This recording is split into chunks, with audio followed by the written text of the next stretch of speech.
Somos la voz de los líderes de opinión. Hoy en Voz de Líderes hablaremos sobre la enfermedad renal crónica secundaria a hipertensión arterial y diabetes. Y para hablarnos más a fondo de este tema nos acompaña la doctora Silvia Palomo Piñón, quien actualmente se desempeña como vicepresidente dentro del Consejo Directivo del Colegio de Nefrólogos de México. Doctora, es un gusto que nos acompañe el día de hoy. Muchas gracias por el espacio para llevar a cabo la entrevista. Gracias a ti, Alina. Estoy a tus órdenes. Perfecto, doctora. Pues bien, ¿nos podría hablar un poco justamente de cómo es, cómo se define la enfermedad renal crónica, por favor? Claro, fíjate que la definición de enfermedad renal crónica tiene varios aspectos importantes. Fundamentalmente se define como cualquier anormalidad anatómica o funcional del riñón que tenga una duración igual o mayor a 3 meses y que tenga una afectación sobre la tasa estimada de filtración glomerular. Esta definición incluye una cantidad importante de elementos porque tradicionalmente en la consulta externa lo que nosotros estamos acostumbrados a valorar es la tasa estimada de filtración glomerular y la albuminuria. Sin embargo, existen muchos otros marcadores de daño renal que también son importantes para establecer el diagnóstico. Por lo tanto, el contexto de la definición de la enfermedad renal crónica incluye que el médico tenga en mente todas estas alteraciones que potencialmente le pueden orientar sobre la presencia de daño renal. Por lo tanto, conocer el significado de la definición de tasa de enfermedad renal crónica, por supuesto que es fundamental. Perfecto. Doctora, también nos podría hablar un poco sobre la incidencia de la enfermedad renal crónica en México y también algunos de los factores de riesgo que influyen en el desarrollo de esta patología, por favor. Claro, fíjate que la incidencia y la prevalencia de la enfermedad renal crónica en México se encuentra aproximadamente entre el 11 y el 12%. Tenemos muy pocos estudios que nos hablen sobre el diagnóstico situacional de estas cifras, pero fundamentalmente esa es la tasa estimada aproximadamente en todo el mundo. Existen varios factores de riesgo que definitivamente influyen para que la persona desarrolle la enfermedad y cuando ya tiene la enfermedad progrese a etapas más avanzadas.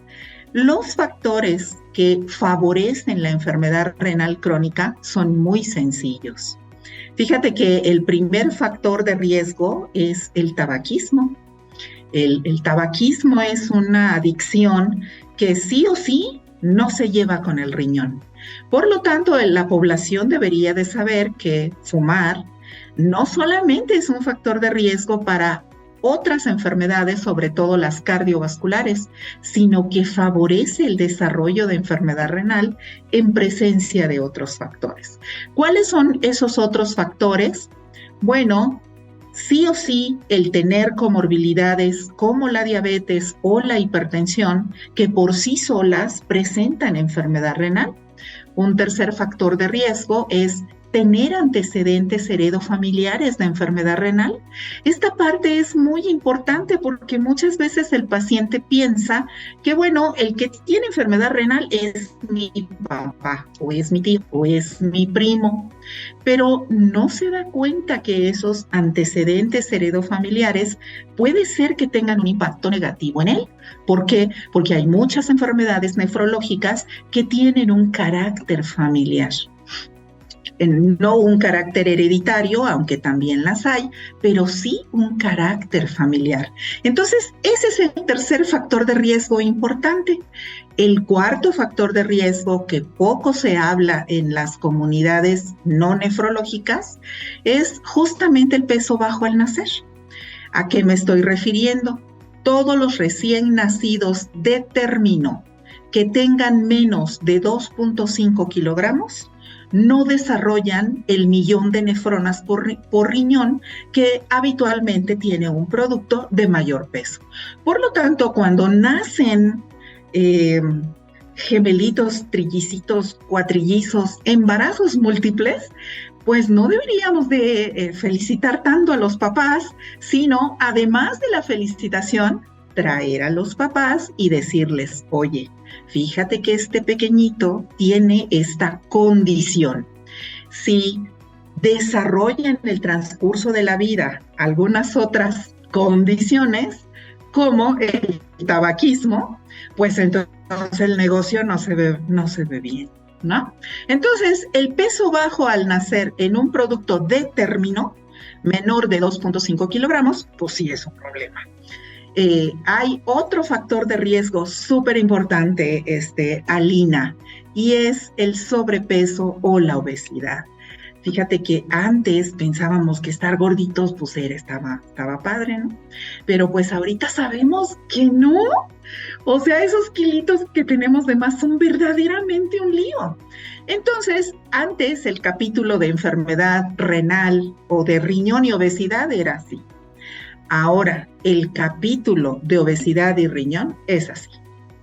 Tenemos muchísima evidencia que habla de que el sobrepeso y la obesidad pues ocasionan daño renal.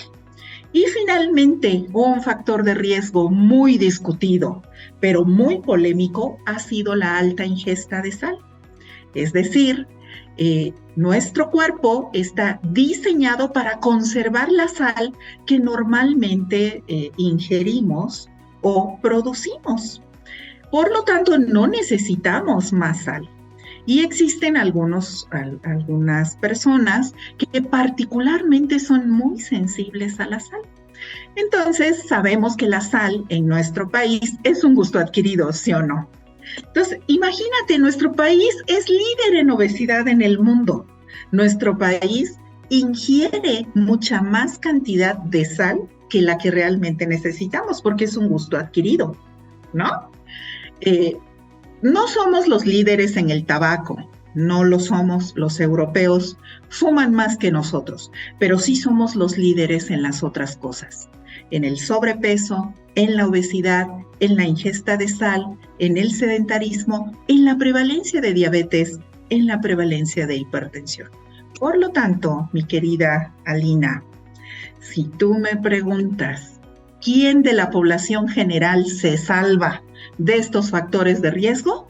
Yo te diría que de acuerdo a las estadísticas, menos del 25%.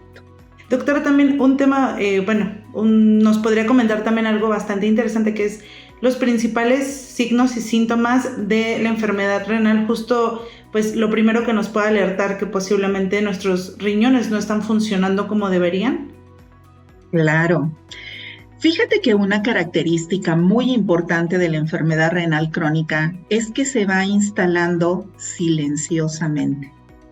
A menos que el paciente presente un síndrome nefrológico como la lesión renal aguda o el síndrome nefrótico, el resto de los síndromes nefrológicos suelen ser asintomáticos. Por lo tanto, la persona que tiene factores de riesgo, que son los que platicamos justo antes, deberían de hacerse una revisión cada año al menos, aunque no tengan nada. Pero la cultura de la prevención no forma parte de nuestra cultura. Por lo tanto, las personas pueden alertarse cuando empiezan a ver alguno de los siguientes síntomas. Uno de los síntomas importantes es la espuma en la orina, el orinar con espuma. Claro, no estamos hablando de la espumita que se forma por el efecto de la gravedad, sobre todo en los varones. Al momento de orinar hacen un poquito de espuma. No estamos hablando de esa espuma. Estamos hablando de la espuma que se parece a la espuma de una cerveza o de una Coca-Cola. Todos sabemos que cuando te sirven la coca, pues el líquido se queda abajo y la espuma se queda arriba. Esa es la espuma que hay que buscar. Esta espuma va y viene, va y viene. En realidad, no siempre se queda de manera permanente. Por lo tanto, el paciente cuando la nota dice, pues ya se me quitó. Y como nunca me dolió, pues a lo mejor ha de ser por los tacos y la cerveza que me eché ayer, ¿no? Entonces, la espuma en la orina es algo muy importante. Tiene un carácter intermitente, pero su presencia no indica el inicio de la enfermedad. Al contrario, indica una enfermedad avanzada, porque la enfermedad en sus inicios es muy asintomática. ¿Qué otra cosa le puede pasar al paciente? Bueno, que retenga líquidos, es decir, que amanezca hinchadito de su carita, de sus ojitos, ¿ves esto que tengo aquí? Bueno, esto es por la edad, ¿no? Pero una persona no debería de amanecer con sus párpados abotagados. Estos síntomas son importantes porque el edema facial suele ser matutino. Entonces, muchas veces la persona no se percata. Digo, no todo el mundo se levanta en la mañana y se va a ver al espejo y dice, ¡ay, qué guapo amanecí! No. La gente se levanta, de memoria se va al baño, ¿no? Hace del baño. ¿Y qué hace? ¡Pum! Prende la llave de la regadera. El 99% de la población se baña con agua caliente. ¿Y sabes qué le hace el agua caliente al cuerpo? Lo vasodilata. Es decir, el paciente se levanta, empieza a bajar lo hinchado de la carita, se vasodilata con la regadera y cuando sale de la regadera, pues ya no está hinchado. Entonces, es muy importante siempre preguntarle a la persona que duerme con el paciente, bueno, siempre y cuando no sea el perro, si no lo ha notado abotagado, que se levanta abotagado de su carita, o que se levante con las piernas hinchadas. El edema o la retención de líquidos del paciente renal es matutina. No es vespertina ni nocturna, es matutina.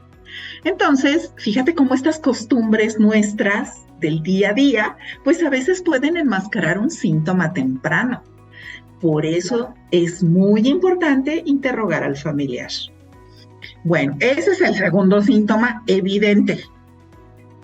Un síntoma que habla sobre problema posiblemente renal es la nicturia, es decir, levantarse a orinar en la noche de tal forma que no puedas completar 6 a 8 horas corridas de sueño. La inversión del nictámero se le llama nicturia. Y muchas veces las personas, dicen, ya estoy viejita, ya estoy viejito. ¿Cuántas veces te levantas tú para ir al baño? No, pues yo 4. Yo te gano, yo me levanto 6. Ojo, la nicturia es un dato que obliga a buscar enfermedad urológica, pero también enfermedad renal. Y finalmente, un cuarto signo igual asintomático es la hipertensión arterial. La hipertensión arterial y el riñón tienen una relación estrecha. El riñón regula la presión arterial. Por lo tanto, cualquier alteración en la cifra de presión arterial obliga a buscar enfermedad renal. El problema con la hipertensión arterial, pues que es totalmente asintomática cuando no está complicada. Por lo tanto, pues el paciente nunca va a medirse la presión arterial a menos que se sienta mal. Entonces, ¿cómo puedes ver, Alina? Hacer el diagnóstico de enfermedad renal crónica o de daño renal es un quehacer clínico de todos los días, porque sabes, así como te dije hace un momento, menos del 25% de nuestra población está libre de factores de riesgo. Así es. Doctora, y respecto, si bien sabemos que uno de los abordajes para los pacientes con enfermedad renal es la diálisis, pues ¿cómo podría a lo mejor ser un abordaje de primera instancia? Porque digamos que la diálisis es lo último que se emplea, ¿no? En pacientes ya con enfermedad renal muy avanzada, o desde un inicio se puede utilizar, o qué otro tipo de abordajes hay para este tipo de pacientes que tal vez su enfermedad renal todavía no está en una etapa tan avanzada. Ya. Bueno, Alina, el curso natural de nuestra enfermedad renal es de 5 etapas. Los pacientes que son candidatos a terapia sustitutiva son los pacientes que están en la etapa 5, es decir, aquellos pacientes que, como bien has dicho, ya no es posible que respondan a nada de estas 4 etapas. Pero durante estas 4 etapas iniciales, déjame ejemplificarlas así, nosotros los nefrólogos tenemos muchas herramientas para poder hacer que la enfermedad no progrese tan velozmente. Una cosa que debemos saber es que la enfermedad renal crónica no se cura, ¿ok? O sea, no hay poder humano que regrese las lesiones y tenga una curación. No. Lo que nosotros hacemos en la consulta como esta es tratar de hacer que la enfermedad progrese despacio, disminuya la velocidad de progresión. Y para ello tenemos varias herramientas. Todo depende de cuál sea la causa de la enfermedad. Entonces, dependiendo de la causa, es cuando nosotros implementamos estrategias para que si el paciente se iba a tardar 8 años en cursar las 5 etapas, pues se tarde 12. ¿Me doy a entender? Pero una de las medidas fundamentales que necesitamos para tener ese éxito es la colaboración del paciente. Porque muchas de las acciones en estas 4 etapas dependen completamente del paciente. Por ejemplo, dejar de fumar, tener actividad física, bajar de peso y adecuarse a las prescripciones nutricionales, que de forma muy general, pues no son justo como estamos acostumbrados a comer. Por lo tanto, el paciente necesita estar bien consciente de su ayuda para ti, porque yo le puedo prescribir la farmacia completa. Pero si el paciente no me ayuda con su parte, lo seguiré viendo en la consulta, lo seguiré invitando a que me ayude, le seguiré explicando su problema de salud, pero no voy a conseguir mucho. Porque estos 4 pilares del tratamiento son fundamentales para que la enfermedad no avance. Entonces, como puedes ver, sí tenemos mucho que hacer en las 4 etapas. La última etapa es justamente la de la terapia sustitutiva. Y la terapia sustitutiva es de 2 tipos. O trasplantas al paciente o le ofreces una diálisis. La diálisis puede ser de 2 tipos, hemodiálisis o diálisis peritoneal. La diálisis peritoneal tiene sus subtipos, la hemodiálisis tiene sus subtipos. Entonces, un paciente pues, puede ingresar a cualquiera de estos 2 tipos de terapia sustitutiva. Sin ninguna duda, los 2 tipos de terapia sustitutiva son buenos, han mejorado muchísimo. La expectativa de vida de los pacientes es hasta de 13 años. ¿Pero de qué depende el éxito? ¿De que la empecemos oportunamente? ¿De que prescribamos, individualicemos la prescripción? Y de que el paciente me ayude con su parte, aún en la terapia sustitutiva. Entonces, como tú puedes ver, la participación del paciente es básica. No hay manera que haya éxito en esta enfermedad si los 2 no hacemos un equipo. Muy bien. Doctora, también un tema bastante importante que me gustaría abordar durante esta entrevista es que si bien sabemos que los nefrólogos pues, son los especialistas enfocados al abordaje de la enfermedad renal, pero pues uno de los organismos importantes en este rubro en nuestro país es el Colegio de Nefrólogos de México, que obviamente conjunta a diferentes especialistas para pues tratar de mejorar el panorama de esta patología a través pues de eventos académicos, de actualizar a todos los colegiados. Y actualmente usted funge como vicepresidente de la mesa directiva. ¿Nos podría hablar un poco sobre cómo fue su designación y tal vez sobre los proyectos que tiene contemplados para llevar a cabo dentro del colegio una vez que toque presidir este organismo médico? Sí, claro que sí, Alina. Bueno, empezaré diciéndote que me hicieron la enorme distinción de poderme integrar a la mesa directiva actual. Estoy muy agradecida con los colegiados y con el presidente, el doctor Mateo Quilantam, quien me hizo favor de invitarme a participar en este proyecto. Fíjate que la mesa directiva actual tiene un objetivo muy peculiar, y ese objetivo consiste en mantener y mejorar lo que se ha hecho, pero agregarle la cereza del pastel. Y la cereza del pastel se llama investigación. Y es ahí donde tu servidora tiene la oportunidad de servir a los colegiados. La investigación es un área que el Colegio de Nefrólogos de México ha venido desarrollando a lo largo de los años y necesita reforzarse en estas fechas. Por lo tanto, bajo la directriz del doctor Mateo Quilantam, se ha formado o se ha reestructurado el comité científico.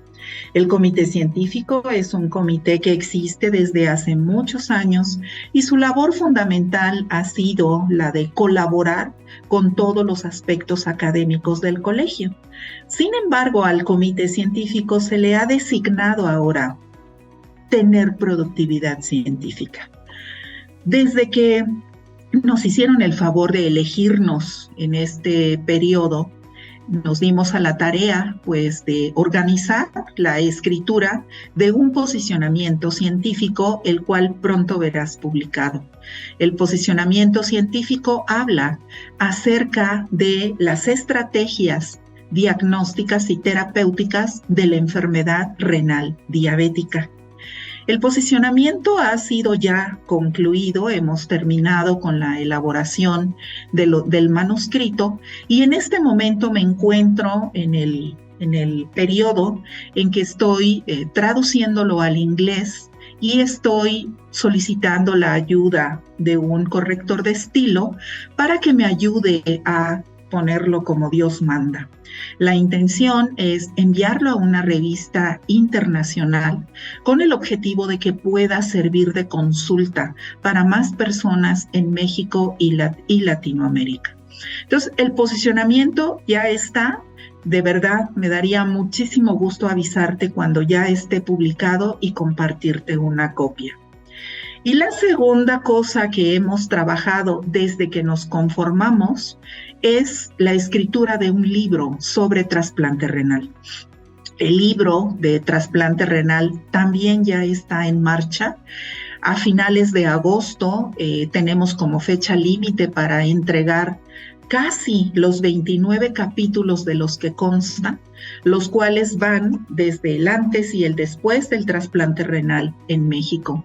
En esta obra hemos sido apoyados por el colegio de manera contundente porque muchos de los integrantes del comité científico han escrito en este libro, incluyendo a nuestro presidente, quien nos ha hecho favor de escribir el prólogo. Por lo tanto, la obra tiene dos alcances. El primer alcance es una obra magistral electrónica de manera interactiva que pueda servir para la evaluación de los nefrólogos que quieran recertificarse, pero no solo de los nefrólogos, de todos los cirujanos, los inmunólogos y los que se dedican al trasplante renal. Por lo tanto, la obra abarca toda esta magnitud de contenido. Y además, estamos escribiendo un pequeño manual, un manual que cabe en la bata y que tú puedes sacar. Bueno, no, las personas interesadas pueden sacar por si no te acuerdas de algo. Ah, caray, este paciente trasplantado viene con fiebre. ¿Qué hacemos? Viene el protocolo de atención de la fiebre del paciente con trasplante renal. Este paciente elevó azuados. Es un manual médico que te cabe en la bolsa y que no es necesario que vayas a consultar la obra completa. Entonces, el comité científico y en mi calidad de vicepresidente, me ha tocado liderar estas actividades. Y te vuelvo a repetir, Alina, estoy muy contenta, muy agradecida por la oportunidad y también feliz. Los nefrólogos son inigualables. Mis compañeros se han partido el queso conmigo. Hemos escrito ahora sí, no a marchas forzadas. Hemos escrito con mucho cuidado, con mucha conciencia, porque necesitamos que el colegio tenga más representatividad académica. Esa es mi función en este momento. Y además de eso, tengo que ocuparme de todas las admisiones que hay en el colegio. El comité de admisión es mi responsabilidad. También me da mucho gusto porque ahí veo a los nuevos nefrólogos, veo sus competencias, sus habilidades y ya hasta me estoy imaginando a qué los voy a invitar a participar. Entonces, estoy en una posición privilegiada. Creo yo que es muy privilegiado ser vicepresidente y pues en eso estamos trabajando, Alina. Perfecto, doctora, pues muchísimas felicidades, sin duda, pues una gran labor la que están realizando actualmente y sobre todo usted liderando estos proyectos tan importantes y que justo pues van a ser un parteaguas para coadyuvar a los médicos a tener herramientas pues a la mano para pues, su práctica diaria. Claro. Estimados colegas y amigos, es para mí un verdadero placer invitarles a participar con el Colegio de Nefrólogos de México en el 56º Congreso Nacional que se llevará a cabo en la ciudad de Villahermosa, Tabasco. El colegio ha preparado un programa académico completo en donde tendremos la participación de profesores nacionales e internacionales con los temas más actuales de interés. Para el Colegio de Nefrólogos de México es verdaderamente un gusto extenderte esta cordial invitación. Ponte en contacto con el Colegio de Nefrólogos de México en la página de nefromex.org.mx o bien solicita apoyo para que puedas tener una beca en este congreso. De verdad será un gusto verte en Villahermosa, Tabasco. Doctora, pues sin duda el día de hoy la información que nos proporcionó fue bastante interesante. Muchísimas gracias por permitirnos realizar esta entrevista. Nosotros somos Voz de Líderes. Mi nombre es Alina Ávila y nos vemos en la siguiente entrevista.